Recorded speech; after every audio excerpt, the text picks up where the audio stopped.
Do you have any inclination as to which direction Alabama's defense is going to go this year? Kane Womack is the defensive coordinator there, for those unfamiliar. He was the head coach at South Alabama and left there to be the defensive coordinator under Kalen DeBoer. And there was a weird thing that had happened with Bama defense over the past several years. So from 2009 to 2017, their defensive numbers ranked 2nd, 5th, 1st, 5th, 12th, 3rd, 1st. Okay? Then from 2018 to 2023, 16th, 21st, 32nd, 7th, 18th, 16th. Now, that obviously overlapped with Alabama going a much different direction offensively. And there's always the theory out there, you're not going to do one thing with an offense but keep your defense at the level that it was. It's kind of a seesaw effect. Yeah, I buy into that. So that was then. This is now. You're bringing in another high-powered offensive attack here in Kalen DeBoer and Nick Sheridan running that offense there. And everyone expects points from Alabama.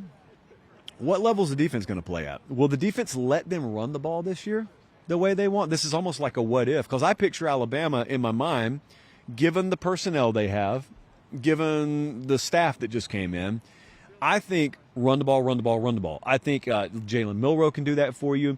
I think they got 3 running backs I would trust to do that. I think I trust especially the interior of that offensive line. I trust to be able to do that. So that's a lot of the trust I have. I don't have a ton of trust, at least now, in established, proven playmaking ability at wide receiver. They got capability. And Jeremy Bernard coming in from Washington, yes, to an extent he's proven.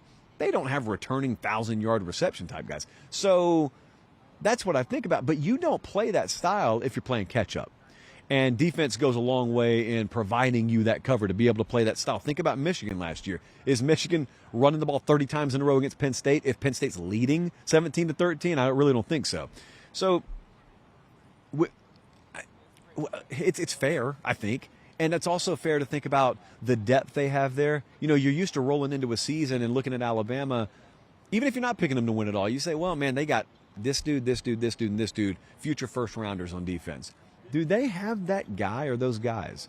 Caleb Downs would have been that. He's gone. Got good players there. But is there a Dallas Turner on the edge there?